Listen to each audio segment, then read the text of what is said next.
ಲೇಖನದ ಶೀರ್ಷಿಕೆ ಭಾರತೀಯ ಭಕ್ತಿ ಪರಂಪರೆಯಲ್ಲಿ ಭಕ್ತಿ ಭಂಡಾರಿ ಬಸವಣ್ಣ. ಓದಿನ ಹಿರಿಯರು, ವೇದದ ಹಿರಿಯರು, ಶಾಸ್ತ್ರದ ಹಿರಿಯರು, ಪುರಾಣದ ಹಿರಿಯರು, ವೇಷದ ಹಿರಿಯರು, ಭಾಷೆಯ ಹಿರಿಯರು ಇವರೆಲ್ಲರೂ ತಮ್ಮ ತಮ್ಮನೇ ಮೆರೆದರಲ್ಲದೆ ನಿಮ್ಮ ಮೆರೆದುದಿಲ್ಲ. ತಮ್ಮ ಮರೆದು ನಿಮ್ಮ ಮೆರೆದೆಡೆ ಕೂಡಿಕೊಂಡಿಪ್ಪ ನಮ್ಮ ಕೂಡಲ ಸಂಗಮ ದೇವರು ಎಂಬ ಬಸವಣ್ಣನವರ ವಾಣಿಯಂತೆ ಮೋಕ್ಷ ಸಾಧನೆಗೆ ದಾರ್ಶನಿಕರು ಕಂಡುಕೊಂಡ ಸಾಧನ ಭಕ್ತಿ ಮಾರ್ಗ. ಬದಲಾದ ಕಾಲಘಟ್ಟದಲ್ಲಿ ಪಟಭದ್ರ ಹಿತಾಸಕ್ತಿಗಳ ಕೈಗೆ ಸಿಕ್ಕಿ ಭಕ್ತಿ ತನ್ನ ಅರ್ಥವನ್ನು ಕಳೆದುಕೊಳ್ಳುವ ಸ್ಥಿತಿ ಬಂದೊದಗಿತು.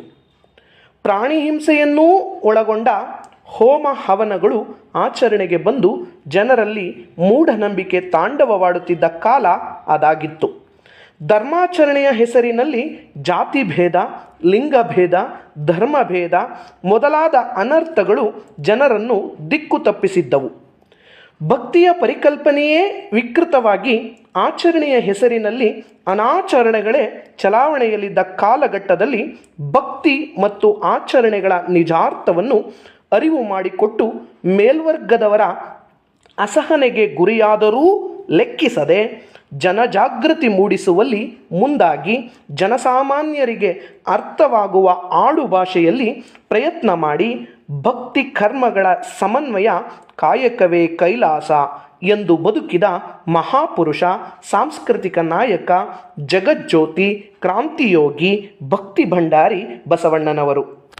12ನೆಯ ಶತಮಾನದಲ್ಲಿ ನಡೆದ ಅತ್ಯಂತ ಪ್ರಮುಖವಾದ ಸಾಮಾಜಿಕ ಮತ್ತು ಧಾರ್ಮಿಕ ಆಂದೋಲನವೊಂದರ ನಾಯಕತ್ವವನ್ನು ವಹಿಸಿದವರು ಬಸವಣ್ಣನವರು.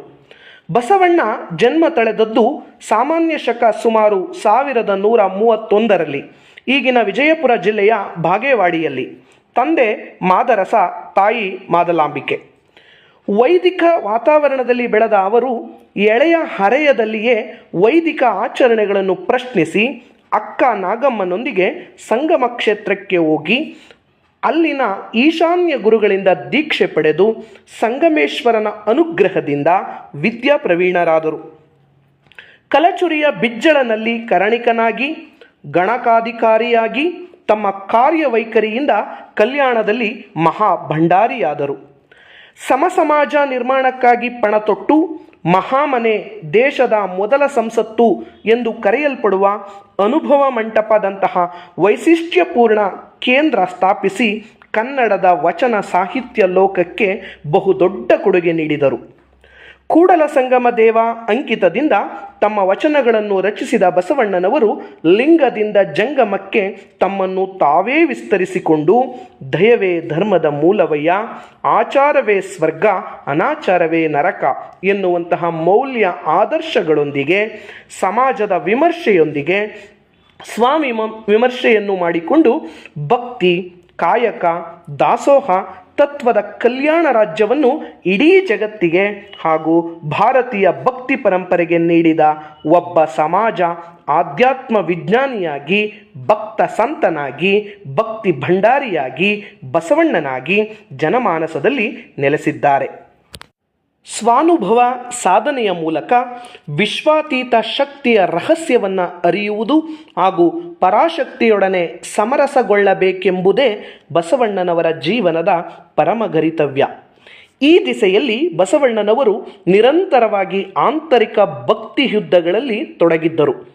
ಸರ್ವಾಂಗ ಕಲಿಗಳಾಗಿ, ಛಲದಂಕಮಲ್ಲರಾಗಿ ಆಧ್ಯಾತ್ಮ ಸಾಧನೆಯ ಮಾರ್ಗದಲ್ಲಿ ಎದುರಾದ ಅನೇಕ ಸಮಸ್ಯೆಗಳನ್ನು ಬಗೆಹರಿಸಿ ವೈಯಕ್ತಿಕವಾದ ಹಾಗೂ ಸಾಮಾಜಿಕ ಸಿದ್ಧಿಯತ್ತ ಸತತವಾಗಿ ಕೊಂಡೊಯ್ದು ಪಯಣಿಸಿದ್ದಾರೆ.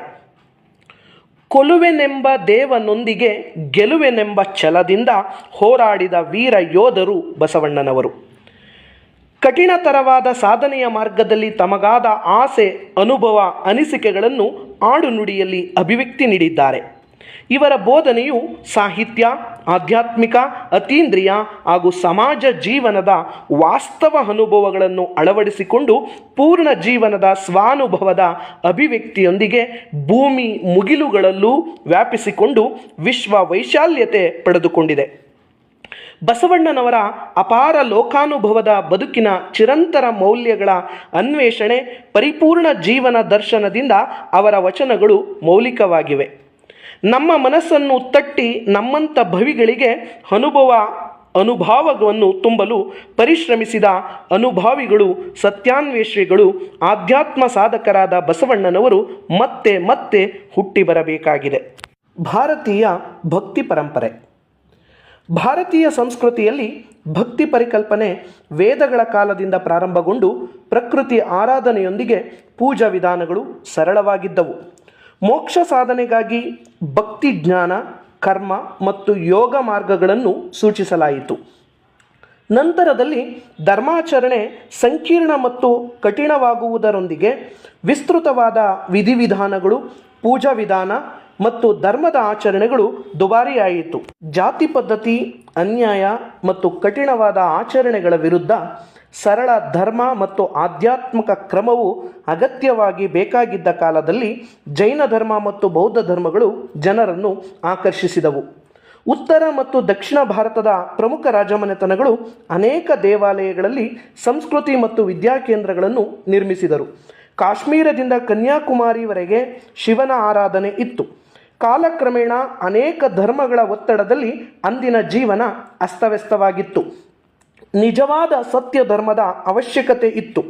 ವೈದಿಕ ಧರ್ಮದ ವಿಚಾರಗಳನ್ನು ಕೆಲವರು ಸ್ವಾರ್ಥಕ್ಕಾಗಿ ಹರಿದು ಹಂಚಿದ್ದ ಕಾಲದಲ್ಲಿ ಜನರಲ್ಲಿ ಕಂದಾಚಾರ, ಮೂಢನಂಬಿಕೆಗಳನ್ನು ಹೋಗಲಾಡಿಸಿ ಸುವಿಚಾರಗಳನ್ನು ಸಮಾಜಕ್ಕೆ ಹರಡುವ ಸಾಮಾಜಿಕ ಧಾರ್ಮಿಕ ಜೀವನದಲ್ಲಿ ಹೊಸ ಬೆಳಕನ್ನು ಚೆಲ್ಲಿ ಜನಜೀವನವನ್ನು ಎಚ್ಚರಿಸಿದವರು ಬಸವಣ್ಣನವರು. ಬಸವಣ್ಣನವರು ಅರಿವನ್ನೇ ಗುರುವಾಗಿಸಿಕೊಂಡು ಇಷ್ಟಲಿಂಗದ ಪರಿಕಲ್ಪನೆಯೊಂದಿಗೆ ದೇಹವೇ ದೇಗುಲವೆಂದು ಸ್ಥಾವರ ದೇವಾಲಯಗಳನ್ನು ನಿರಾಕರಿಸಿ ಏಕದೇವನಿಷ್ಠೆಯನ್ನು ಪ್ರತಿಪಾದಿಸಿದರು. ದಯವೇ ಧರ್ಮದ ಮೂಲ ಎನ್ನುವ ಅಹಿಂಸಾ ತತ್ವಕ್ಕೆ ಒತ್ತು ಕೊಟ್ಟರು. ಕಾಯಕ, ದಾಸೋಹ ಮತ್ತು ಇಷ್ಟಲಿಂಗ ಇವು ಬಸವಣ್ಣನವರು ಜಾರಿಗೆ ತಂದ ವಿನೂತನ ಪರಿಕಲ್ಪನೆಗಳಾಗಿವೆ. ಇವುಗಳ ಮೂಲಕ ಬಸವಣ್ಣನವರು ಜಾತ್ಯತೀತ, ಲಿಂಗಾತೀತ ಸಮಸಮಾಜವನ್ನು ಕಲ್ಯಾಣದಲ್ಲಿ ನೆಲೆಗೊಳಿಸಿದರು. ಸ್ಥಾವರಕ್ಕಳಿವುಂಟು, ಜಂಗಮಕ್ಕಳಿವಿಲ್ಲ ಎಂದು ಸ್ಥಿರ ಚರಗಳ ಅಂತರ ತಿಳಿಸಿದರು. ಕಾಯಕವೇ ಕೈಲಾಸ ಎಂದ ಬಸವಣ್ಣನವರು ಕಾಯದ ಪಾವಿತ್ರತ ಜೊತೆಗೆ ಜನರಲ್ಲಿ ದುಡಿಮೆಯ ಸಂಸ್ಕೃತಿಯನ್ನು ಬೆಳೆಸುವ ಕಾಯಕ ತತ್ವಕ್ಕೂ ಒತ್ತು ಕೊಟ್ಟರು. ಕಾಯಕದಲ್ಲಿ ಮೇಲು ಕೀಳುಗಳಿಲ್ಲ ಎಂದರು.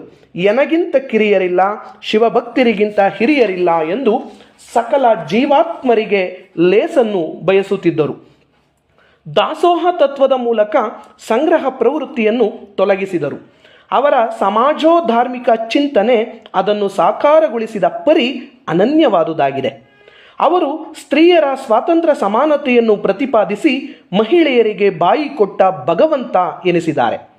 ವಿಶ್ವದ ಮೊಟ್ಟ ಮೊದಲ ಸಂಸತ್ ಎಂದು ಪ್ರಖ್ಯಾತವಾಗಿರುವ ಅನುಭವ ಮಂಟಪವನ್ನು ಅಸ್ತಿತ್ವಕ್ಕೆ ತಂದು ಆತ್ಮಕಲ್ಯಾಣದ ಜೊತೆ ಲೋಕ ಕಲ್ಯಾಣದ ಕಾರ್ಯಗಳನ್ನು ಮಾಡಿದರು. ವಿಶ್ವದ ಜನರೆಲ್ಲ ಸಮಾನರು, ಹುಟ್ಟಿನಿಂದ ಯಾರೂ ಅಸ್ಪೃಶ್ಯರಲ್ಲ ಎಂದು ವಿಶ್ವಕ್ಕೆ ನೀಡಿದ ಸಂವಿಧಾನ ಎನ್ನಬಹುದಾದ ತಮ್ಮ ವಚನಗಳ ಮೂಲಕ ಸಮಾಜದ ಲೋಪದೋಷಗಳನ್ನು ಎತ್ತಿ ತೋರಿಸಿ ಧರ್ಮ, ಭಕ್ತಿ, ಭಕ್ತ ಪರಿಕಲ್ಪನೆಗಳನ್ನು ಇಡೀ ಜಗತ್ತಿಗೆ ನೀಡಿ ಜಗಜ್ಯೋತಿ, ಭಾರತೀಯ ಸಾಂಸ್ಕೃತಿಕ ನಾಯಕ ಎಂದೆನಿಸಿದ್ದಾರೆ. ಬಸವಣ್ಣನವರ ವಚನಗಳಲ್ಲಿ ಭಾರತೀಯ ಭಕ್ತಿ ಪರಂಪರೆ. ಬಸವಣ್ಣನವರ ವಚನಗಳಲ್ಲಿರುವ ಭಕ್ತಿಯ ಮಿಡಿತ ಎಲ್ಲರ ಹೃದಯಗಳಲ್ಲಿಯೂ ಆ ಚೈತನ್ಯದ ದಿವ್ಯ ಧ್ವನಿ ಮಿಡಿಯುವಂತೆ ಮಾಡುತ್ತದೆ.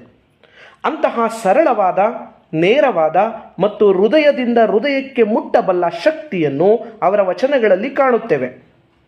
ಹೃದಯದ ತಳಮಳದಿಂದ ಹಿಡಿದು ಅನುಭವದ ಶಾಂತ ಸ್ಥಿತಿಯವರೆಗೆ ಬಸವಣ್ಣನವರ ಸಾಧನೆಯ ವಿವಿಧ ಮಟ್ಟಗಳೆಲ್ಲ ಅವರ ವಚನಗಳಲ್ಲಿ ಯಥಾವತ್ತಾಗಿ ಒಡಮೂಡಿರುವುದರಿಂದ ಸಾಧಕರಿಗೆ ಅದೊಂದು ಭಕ್ತಿ ಸಾಧನೆಯ ಜೀವನಕ್ಕೆ ಹಿಡಿದ ಕೈಗನ್ನಡಿಯಾಗಿವೆ ಎನ್ನಬಹುದು. ಎನಗಿಂತ ಕಿರಿಯರಿಲ್ಲ, ಶಿವಭಕ್ತರಿಗಿಂತ ಹಿರಿಯರಿಲ್ಲ. ನಿಮ್ಮ ಪಾದ ಸಾಕ್ಷಿ, ಎನ್ನ ಮನಸಾಕ್ಷಿ. ಕೂಡಲ ಸಂಗಮ ದೇವ ಎನಗಿದೆ ದಿವ್ಯ. ಮನುಷ್ಯ ಶ್ರದ್ಧಾಮಯನಾಗಿರುವುದರಿಂದ ದೇವರನ್ನು ಪ್ರೀತಿಸುತ್ತಾನೆ. ತನ್ನ ಸಂಬಂಧಿಕರನ್ನು, ಸುತ್ತಮುತ್ತಲಿನ ಪರಿಸರವನ್ನು ಪ್ರೀತಿಸುತ್ತಾನೆ. ಈ ಎಲ್ಲ ಹೊರಗಿನ ವಸ್ತುಗಳ ಮೇಲಿನ ಪ್ರೀತಿಯನ್ನು ಒಟ್ಟಾಗಿ ಭಗವಂತನಲ್ಲಿಟ್ಟು ಹೆಚ್ಚು ಪ್ರೀತಿಯಿಂದ, ಶ್ರದ್ಧೆ, ನಂಬಿಕೆಯಿಂದ ನಿಷ್ಕಾಮಿಯಾಗಿ ಭಗವಂತನನ್ನು ಆರಾಧಿಸುವವನೇ ಭಕ್ತ. ನಾವು ಯಾರನ್ನೂ ಕೀಳಾಗಿ ನೋಡಬಾರದು. ನನಗಿಂತ ಯಾರೂ ಕೀಳಿಲ್ಲ ಎಂಬ ಮನೋಭಾವವನ್ನು ನಾವು ತೆಗೆದುಕೊಂಡರೆ ಒಬ್ಬ ವ್ಯಕ್ತಿಯಲ್ಲಿ ನಾವು ಯಾವಾಗಲೂ ಸಕಾರಾತ್ಮಕ ಗುಣವನ್ನು ಕಾಣಬಹುದು. ಭಗವಂತನ ನಿಜವಾದ ಭಕ್ತರು ತಮ್ಮ ಸ್ವಭಾವದಿಂದ ಹೆಚ್ಚು ಆಧ್ಯಾತ್ಮಕರಾಗಿರುತ್ತಾರೆ. ಭಕ್ತಿ ಸಂಸ್ಕೃತಿಯ ಉತ್ಕಟ ಪ್ರತಿಪಾದಕರಾದ ಬಸವಣ್ಣ ಸ್ವಾಭಾವಿಕವಾಗಿ ಅಂತಹ ಭಕ್ತರನ್ನು ಅತ್ಯಂತ ಶ್ರೇಷ್ಠ ಜೀವಿಗಳೆಂದು ಪರಿಗಣಿಸುತ್ತಾರೆ. ತನ್ನ ಹೃದಯ ಮತ್ತು ಮನಸ್ಸಿನ ಮೇಲೆ ಪ್ರಮಾಣ ಮಾಡುತ್ತೇನೆ ಮತ್ತು ಸದಾ ವಿನಮ್ರವಾಗಿರಲು ಸಹಾಯ ಮಾಡಲು ಭಗವಂತನ ಪಾದಗಳಿಗೆ ನಮಸ್ಕರಿಸುತ್ತೇನೆ ಎನ್ನುತ್ತಾರೆ.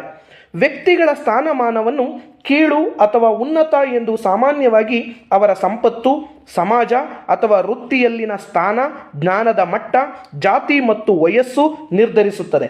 ಬಸವಣ್ಣನವರು ಹಾಗೂ ಅವರ ಸಮಕಾಲೀನರಿಗೆ ಈ ಯಾವುದೇ ಅಂಶಗಳಲ್ಲಿ ಕೊರತೆ ಇಲ್ಲ. ಆದರೂ ಅವರು ನನಗಿಂತ ಕಡಿಮೆ ಯಾರೂ ಇಲ್ಲ ಮತ್ತು ಭಗವಂತನ ಭಕ್ತರು ಅತ್ಯಂತ ಶ್ರೇಷ್ಠರು ಎಂದು ಹೇಳುತ್ತಾರೆ. ಸ್ಪಷ್ಟವಾಗಿ ಮೇಲಿನ ವಸ್ತುಗಳ ತಾತ್ಕಾಲಿಕತೆಯನ್ನು ಉಲ್ಲೇಖಿಸುತ್ತಾರೆ. ಅಹಂಕಾರವನ್ನು ಜಯಿಸಿದ ಮತ್ತು ತಮ್ಮ ಭೌತಿಕ ಆಸ್ತಿಯಿಂದ, ಸ್ಥಾನಮಾನದಿಂದ ಪ್ರಭಾವಿತರಾಗದ ಸ್ವಯಂ ಸಾಕ್ಷಾತ್ಕಾರದ ವ್ಯಕ್ತಿಗಳು ಭಗವಂತನ ನಿಜವಾದ ಭಕ್ತರು ಮತ್ತು ಎಲ್ಲರಿಗಿಂತ ಶ್ರೇಷ್ಠರು ಎಂದು ಹೇಳಿದ್ದಾರೆ. ಮಾವಿನಕಾಯಿಯೊಳಗೊಂದು ಎಕ್ಕೆಯ ಕಾಯಿ ನಾನೆಯ, ಅನುಭಕ್ತ ನೆಂತೆಂಬೆ ನಿಮ್ಮ ಶರಣರ ಮುಂದೆ ನಾಚಿಕೆ ಇಲ್ಲದೆ, ಕೂಡಲ ಸಂಗನ ಶರಣರ ಮುಂದೆ ನಾನೆಂತೂ ಭಕ್ತ ನಪ್ಪೆನಯ್ಯ. ತಮ್ಮನ್ನು ಹೊಗಳಿದವರ ಮುಂದೆ ಹೀಗೆ ವಿನಯ ಮೂರ್ತಿಯಾಗಿ ಸಂಕೋಚವನ್ನು ವ್ಯಕ್ತಪಡಿಸಿದರು. ತಮ್ಮ ಭಕ್ತಿಯೆಲ್ಲ ಶಿವಶರಣರಿಂದ ಬಂದುದ್ದು ಎಂಬುದನ್ನು ಮಾರ್ಮಿಕವಾಗಿ ನುಡಿದಿದ್ದಾರೆ. ಭಕ್ತಿ ಇಲ್ಲದ ಬಡವ ನಾನಯ್ಯ, ಕಕ್ಕಯ್ಯನ ಮನೆಯಲ್ಲೂ ಬೇಡಿದೆ, ಚೆನ್ನಯ್ಯನ ಮನೆಯಲ್ಲೂ ಬೇಡಿದೆ, ದಾಸಯ್ಯನ ಮನೆಯಲ್ಲೂ ಬೇಡಿದೆ, ಎಲ್ಲ ಪುರಾತರು ನೆರೆದು ಭಕ್ತಿ ಭಿಕ್ಷವನ್ನಿಕ್ಕಿದೆಡೆ ಎನ್ನ ಪಾತ್ರೆ ತುಂಬಿತ್ತು ಕೂಡಲ ಸಂಗಮ ದೇವ. ಬಸವಣ್ಣನವರು ಎಲ್ಲ ಸ್ತರದ ಜನಸಮುದಾಯಗಳ ಅನುಭವ ಮತ್ತು ಸಂಸ್ಕಾರಗಳಿಗೆ ಭಕ್ತಿ ಎಂದು ಕರೆದಿದ್ದಾರೆ. ಎಲ್ಲರ ಅನುಭವ ಮತ್ತು ಸಂಸ್ಕಾರಗಳನ್ನು ತಮ್ಮದಾಗಿಸಿಕೊಳ್ಳುವುದರ ಮೂಲಕ ಮಹಾನುಭಾವಿಯಾಗುತ್ತಾರೆ ಹಾಗೂ ಭಕ್ತಿ ಭಿಕ್ಷೆಯಿಂದ ಮತ್ತು ಸರ್ವ ಶರಣರೆಲ್ಲರ ಕೃಪೆಯಿಂದ ಅನುಭವದ ಪಾತ್ರೆ ತುಂಬಿದೆ ಎಂದು ವಿನಮ್ರವಾಗಿ ನುಡಿದಿದ್ದಾರೆ. ಛಲಬೇಕು ಶರಣಂಗೆ ಪರಧನವನೊಲ್ಲೆನೆಂಬ, ಛಲಬೇಕು ಶರಣಂಗೆ ಪರಸತಿಯನೊಲ್ಲೆನೆಂಬ, ಛಲನೆಂಬ ಶರಣಂಗೆ ಪರದೈವನೊಲ್ಲೆನೆಂಬ, ಛಲಬೇಕು ಶರಣಂಗೆ ಲಿಂಗ ಜಂಗಮ ಒಂದೇ ಎಂಬ, ಛಲಬೇಕು ಶರಣಂಗೆ ಪ್ರಸಾದ ದಿಟವೆಂಬ, ಛಲವಿಲ್ಲದವರ ಮೆಚ್ಚ ಕೂಡಲ ಸಂಗಮ ದೇವ. ಶರಣರೆಂದರೆ ಶಿವನಲ್ಲಿ ಸದಾ ಶರಣಾಗಿರುವವನು. ಶಿವ ತನಗೆ ಭಕ್ತನಾಗಿ ಶರಣಾಗಿ ಬಂದವರನ್ನೆಲ್ಲ ಹೊರೆಹಚ್ಚಿ ನೋಡುತ್ತಾನೆ. ಭಕ್ತಿಯ ಸಾಧನೆಯನ್ನು ಮಾಡುವ ಸಾಧಕನಿಗೆ ಪ್ರಪಂಚದ ಆಸೆ ಆಮಿಷಗಳು ಅನೇಕ. ಸಾಧನೆಯನ್ನು ಮಾಡಲು ಹೊರಟಿರುವ ಸಾಧಕನಾದ ಶರಣನಿಗೆ ಹಿಡಿದುದನ್ನು ಸಾಧಿಸುವ ನಿಷ್ಠೆ, ಹಠ, ಛಲ ಇರಬೇಕು. ಆದರೆ ಇದು ಪ್ರಪಂಚದ ಆಕಾಂಕ್ಷೆಗಳ ಪರವಾಗಿರದೆ ಸತ್ಯದ ಪರವಾದದ್ದು. ಶಿವನನ್ನು ಹೊಂದುವುದಕ್ಕೆ ಅನುಗುಣವಾಗುವಂತಿರಬೇಕು ಮತ್ತು ಸದ್ಗುಣ ಸದಾಚಾರಗಳನ್ನು ನಡೆಸುವುದರಲ್ಲಿ ಛಲವಿದ್ದರೆ ಮನಸ್ಸು ಏಕಮುಖವಾಗಿ ಏಕಾಗ್ರತೆಯನ್ನು ಪಡೆದು ಬೆಳಕನ್ನು ಕಾಣಬಹುದು ಎಂದು ತಿಳಿಸಿದ್ದಾರೆ. ತಂದೆ ನೀನು, ತಾಯಿ ನೀನು, ಬಂಧು ನೀನು, ಬಳಗ ನೀನು, ನೀನಿಲ್ಲದೆ ಮತ್ತಾರು ಇಲ್ಲವಯ್ಯ ಕೂಡಲ ಸಂಗಮ ದೇವ. ಹಾಲಲ್ಲದ್ದು ನೀರಲ್ಲದ್ದು.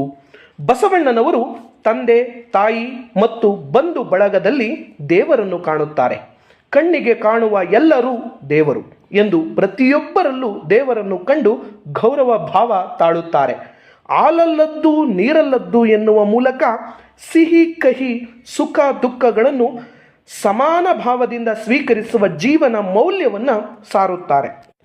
ನರೆ ಕೆನ್ನೆಗೆ, ತೆರೆ ಗಲ್ಲಕ್ಕೆ, ಶರೀರ ಗೂಡಿಗೆ ಹೋಗದ ಮುನ್ನ, ಹಲ್ಲು ಹೋಗಿ ಬೆನ್ನು ಬಾಗಿ ಅನ್ಯರಿಗೆ ಅಂಗಾಗದ ಮುನ್ನ, ಕಾಲ ಮೇಲೆ ಕೈಯ ನೂರಿ ಕೋಲ ಹಿಡಿಯದ ಮುನ್ನ, ಒಂದಿಪ್ಪು ಅಳಿಯದ ಮುನ್ನ, ಮೃತ್ಯು ಮುಟ್ಟದ ಮುನ್ನ ಪೂಜಿಸು ಕೂಡಲ ಸಂಗಮ ದೇವನ.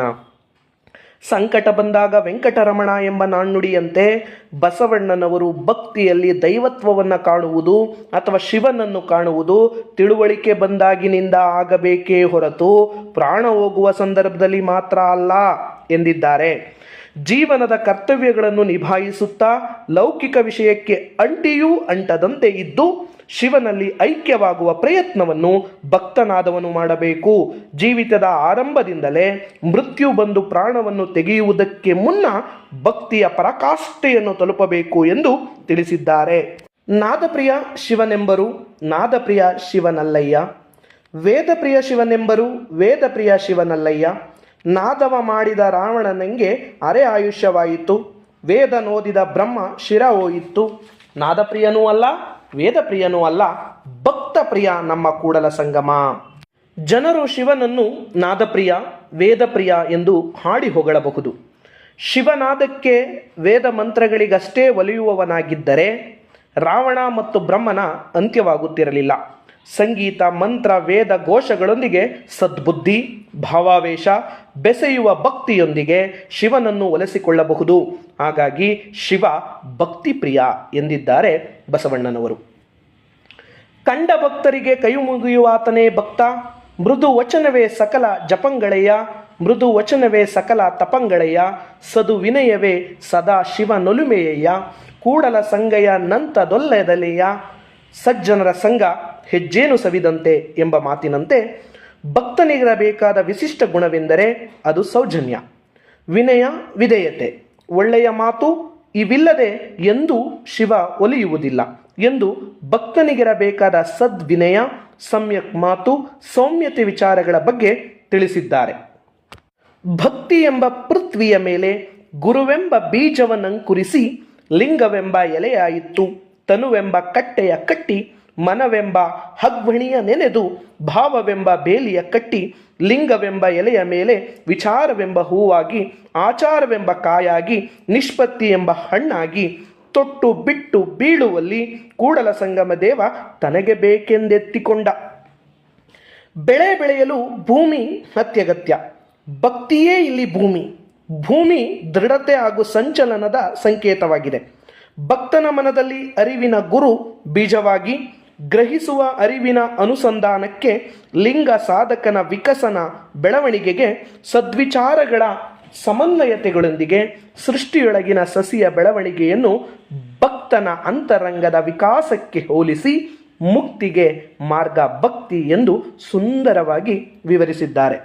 ಎತ್ತೆತ್ತ ನೋಡಿದ ರತ್ತತ್ತ ನೀನೇ ದೇವ, ಸಕಲ ವಿಸ್ತಾರದ ರೂಹು ನೀನೇ ದೇವ, ವಿಶ್ವತೋ ಚಕ್ಷು ನೀನೇ ದೇವ, ವಿಶ್ವತೋ ಮುಖ ನೀನೇ ದೇವ, ವಿಶ್ವತೋ ಬಾಹು ನೀನೇ ದೇವ, ವಿಶ್ವತೋ ಪಾದ ನೀನೇ ದೇವ, ಕೂಡಲ ಸಂಗಮ ದೇವ. ಶಿವನು ವಿಶ್ವಮಯವಾದರೆ ವಿಶ್ವವೂ ಶಿವಮಯ.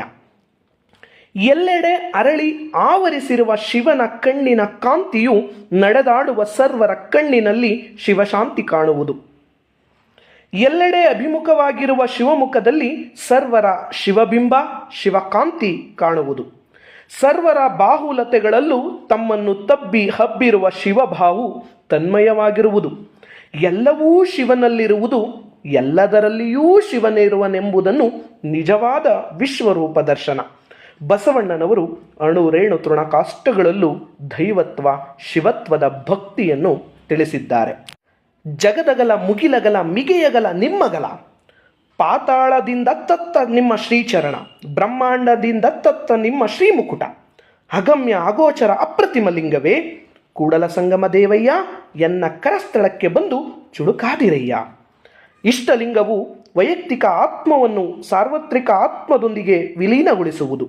ದೈವತ್ವ ಅಪರಿಮಿತ, ಅನಂತ, ನಿರಾಕಾರ. ಆದರೂ ನನ್ನ ಅಂಗೈಯಲ್ಲಿರುವ ಇಷ್ಟಲಿಂಗದ ಮೂಲಕ ನಿಮ್ಮನ್ನು ತಲುಪುತ್ತೇವೆ. ಭಗವಂತನ ಸರ್ವ ವ್ಯಾಪಕ ಮತ್ತು ವಿಶಾಲ ಸ್ವರೂಪವನ್ನು ವ್ಯಕ್ತಪಡಿಸುತ್ತಾ ನಿಮ್ಮ ಹರವು ಜಗದಗಲವಾಗಿದೆ. ನಿಮ್ಮ ಹರವು ಭೂಮಿ ಮಾತ್ರವಲ್ಲದೆ ಮುಗಿಲಿನ ತುಂಬಿಕೊಂಡಿದೆ.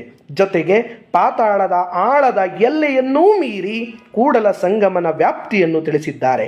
ಯಾರು ಮುಟ್ಟಲಾಗದ, ಯಾವ ಅಳತೆಗೂ ಸಿಗದ, ಯಾರ ಕಣ್ಣಿಗೂ ಕಾಣದ ಏಕಮೇವಾದ್ವಿತವಾದ ಲಿಂಗವೇ ನೀವು ಇಷ್ಟಲಿಂಗ ರೂಪದಲ್ಲಿ ನನ್ನ ಕರಸ್ಥಲಕ್ಕೆ ಬಂದಿರುವಿರಿ ಎಂದು ತಮ್ಮ ಭಕ್ತಿಯ ಸೌಭಾಗ್ಯವನ್ನು ನೆನೆಯುತ್ತಾರೆ. ಅಲ್ಲಮ್ಮ ಪ್ರಭುಗಳ ಮಾತಿನಂತೆ ಕಲ್ಯಾಣವೆಂಬ ಪ್ರಣತಿಯಲ್ಲಿ ಭಕ್ತಿರಸವೆಂಬ ತೈಲವನೆರೆದು ಆಚಾರವೆಂಬ ಬತ್ತಿಗೆ ಬಸವಣ್ಣನೆಂಬ ಜ್ಯೋತಿಯ ಮುಟ್ಟಿಸಲು ತೊಳಗಿ ಬೆಳಗುತ್ತಿದ್ದೆನೆಯ್ಯ ಶಿವನ ಪ್ರಕಾಶ. ಭಕ್ತಿ ಮಾರ್ಗದಲ್ಲಿ ನಡೆದ ಬಸವಣ್ಣನವರು ಶಿವಸ್ವರೂಪಿಯಾಗಿ ಲೋಕ ಕಲ್ಯಾಣದ ಬೆಳಕಾದ ಬಗೆಯನ್ನು ತಿಳಿಯಬಹುದು. ನಾಡಿನಾದ್ಯಂತ ಬಸವಣ್ಣನವರನ್ನು ಹಿರಿಯಣ್ಣ, ದೊಡ್ಡ ಬಸವಣ್ಣ, ಅಣ್ಣ ಬಸವಣ್ಣ, ಭಕ್ತಿ ಬಸವಣ್ಣ ಎಂಬಿತ್ಯಾದಿ ಹೆಸರುಗಳು ಮನೆ ಮಾತಾಗಿ ಮೊಳಗುತ್ತಾ ಬಂದಿವೆ. ಕನ್ನಡ ನಾಡಿನಲ್ಲಿ ಜನಿಸಿ ಕನ್ನಡಿಗರಾಗಿ ಬೆಳೆದು ಕನ್ನಡದ ಮೂಲಕವೇ ಅಭೂತಪೂರ್ವ ಅನೇಕ ಸಾಮಾಜಿಕ ಕ್ರಾಂತಿಗಳನ್ನು ಮಾಡಿದ ಅವರ ಬಗ್ಗೆ ಇಡೀ ವಿಶ್ವವೇ ವಿಶ್ವಗುರು ಬಸವಣ್ಣ ಎಂದಿದೆ. ಜನವಾಣಿಯನ್ನು ದೇವವಾಣಿಯ ಎತ್ತರಕ್ಕೆ ಎತ್ತಿದ ಸಾಹಿತ್ಯ ಕ್ರಾಂತಿ, ಸರ್ವರಿಗೂ ಸ್ವಾತಂತ್ರ್ಯವಿತ್ತ ಧರ್ಮಕ್ರಾಂತಿ, ಸಾಮಾನ್ಯರನ್ನು ಸಾಧಕರನ್ನಾಗಿ ಮಾಡಿದ ಸಾಮಾಜಿಕ ಕ್ರಾಂತಿ, ಆರ್ಥಿಕ ಸ್ವಾವಲಂಬನವನ್ನು ಶ್ರಮ ಕಾಯಕದೊಂದಿಗೆ ತಂದ ಆರ್ಥಿಕ ಕ್ರಾಂತಿ, ನೀತಿಯ ನೆಲೆಗಟ್ಟಿನ ಮೇಲೆ ಸುಂದರ ಸಮಾಜ ಮಂದಿರ ನಿಲ್ಲಬಹುದು ಎಂದು ಹೇಳಿದ ನೈತಿಕ ಕ್ರಾಂತಿ, ಹೀಗೆ ಹಲವಾರು ಕ್ರಾಂತಿಗಳ ಪ್ರವರ್ತಕರು ಬಸವಣ್ಣನವರು. ಭಕ್ತಿ ದೇವರನ್ನು ತಲುಪಲು ಉತ್ತಮ ಮಾರ್ಗ. ಇದು ಕೇವಲ ಆಚರಣೆ ಅಥವಾ ಧಾರ್ಮಿಕ ವಿಧಿಗಳಿಂದ ಅಲ್ಲ. ಪ್ರೀತಿ ಮತ್ತು ಆರಾಧನೆಯ ಮೂಲಕ ದೇವರಲ್ಲಿ ಉತ್ಕಟ ಭಕ್ತಿ ಹಾಗೂ ದೃಢವಾದ ನಂಬಿಕೆಯಿಂದ ಮಾತ್ರ ವಿಮೋಚನೆಯನ್ನು ಸಾಧಿಸಬಹುದು. ಹೀಗೆ ಬಸವಣ್ಣನವರು ಭಾರತೀಯ ಭಕ್ತಿ ಪರಂಪರೆಯಲ್ಲಿ ಭಕ್ತಿಯ ಸಂದೇಶ ಸಾರಿ ಜಗಜ್ಯೋತಿ, ಭಕ್ತಿ ಭಂಡಾರಿ, ಸಾಂಸ್ಕೃತಿಕ ನಾಯಕ ಬಸವಣ್ಣ ಎನಿಸಿದ್ದಾರೆ. ಪ್ರಸ್ತುತ ಇವರ ಉನ್ನತ ವಿಚಾರಗಳನ್ನು ವಿಶ್ವದ ಎಲ್ಲ ಭಾಷೆಗಳನ್ನಾಡುವ ಜನತೆಗೆ ಒದಗಿಸುವುದು ಮಾನವತೆಯ ಪ್ರಗತಿಯ ದೃಷ್ಟಿಯಿಂದ ಅತ್ಯಗತ್ಯವಾಗಿದೆ. ಧನ್ಯವಾದಗಳು. ರಚನೆ ರೇಣುಕಾಕುಮಾರ ಕೆಪಿ, ಪದವೀಧರ ಪ್ರಾಥಮಿಕ ಶಾಲಾ ಶಿಕ್ಷಕರು, ಸರ್ಕಾರಿ ಹಿರಿಯ ಪ್ರಾಥಮಿಕ ಶಾಲೆ ಶೆಟ್ಟಿಹಳ್ಳಿ, ಬೆಂಗಳೂರು ಉತ್ತರ ವಲಯ 4, ಜಾಲಹಳ್ಳಿ ಪಶ್ಚಿಮ ಅಂಚೆ, ಬೆಂಗಳೂರು 560015. ದೂರವಾಣಿ ಸಂಖ್ಯೆ 9740123633. ಸರ್ವರಿಗೂ ಬಸವ ಜಯಂತಿಯ ಹಾರ್ದಿಕ ಶುಭಾಶಯಗಳು.